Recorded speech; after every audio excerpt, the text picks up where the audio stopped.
I'm Jeff Torres for RebreatherWorld.com and Advanced Diver Magazine here at DEMA in Orlando.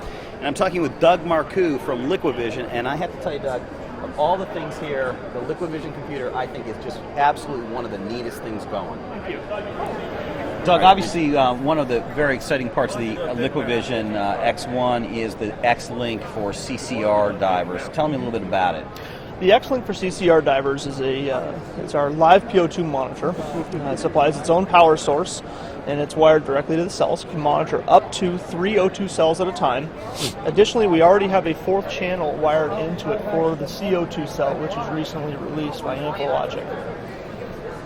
So that's pretty exciting. I mean, we have an opportunity now with a very bright display. It's extremely visible, can be seen underwater, can be seen by buddies, and you've got the fourth monitor built in for CO2 monitor. Right, yeah, we have the fourth channel already built in there. It's been that way since the beginning of the launch of the X-Link.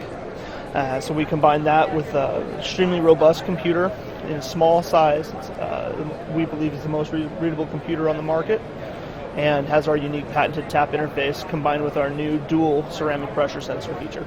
Built-in battery, how long do the batteries last? You've had them out in the field for a while now. We should have a pretty good idea about that. With the new software updates, we're getting between 30 and 40 hours of dive time between charges, depending on the sampling rate and the screen brightness. And overall, how often do the batteries need to be replaced?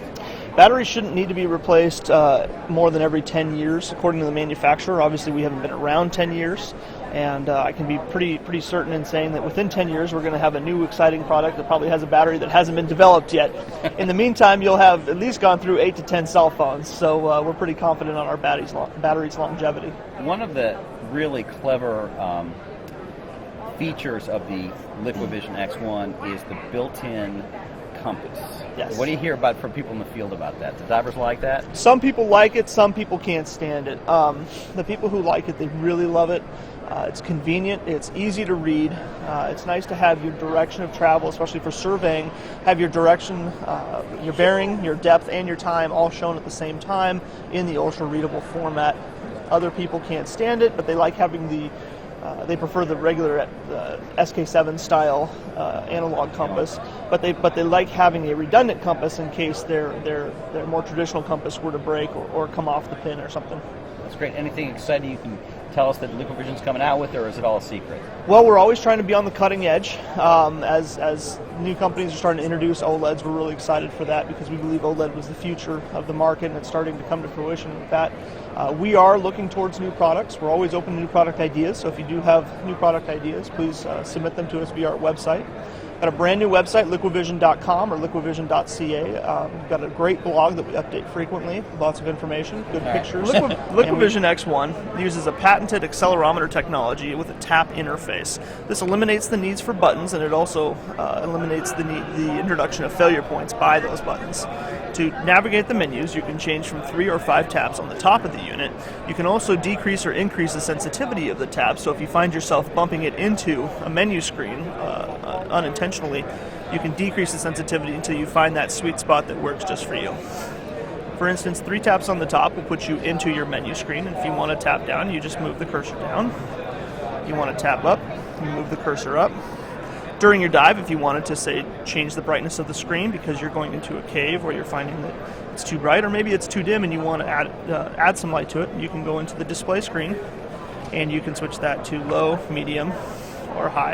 And all these are interchangeable in the field. When you're in the water, you can change all these menus. Yes, you can. We're actually in a dive simulation right now. We include a dive simulator with all of our units because we want people to be able to learn the unit and to become totally proficient with the unit while they're sitting on their couch at home, so they don't have to remember what's in the user manual that's left on the boat while they're underwater you going through the menus. Absolutely. There's about a 30-minute learning curve with the tap. Some people pick it up a little faster, some people pick it up a little slower. But the taps really allow you to do it, to interface with the computer no matter if you have thick gloves, thin gloves, or what have you. And additionally, if you want to have bigger fonts, as I was going to earlier, in the display while you're underwater, you can also change the font size to a bigger font size. Bailing out on the X1 is really easy. Once you go to your bailout gas, to switch to your bailout mode in your computer is really fast. 3 taps on the top puts you in there. Scroll down to your bailout, select it, select yes, and you've bailed out to open circuit. Fix your problem, you want to go back on your loop, just as easy. 3 taps on the top. First option is back to CCR. Select it and select yes. We're back on our loop. Additionally, the menu screen can be configured in any way you'd like. So if you want to put bailout on top or you want to put the stopwatch on top, it doesn't matter. You can customize the computer for yourself to put the menus in whatever order you choose. Okay. 2, 1. Thanks, Doug. We've been talking about the Liquivision X1 with the X-Link CCR interface. For rebreatherworld.com and Advanced Diver Magazine, I'm Jeff Torres.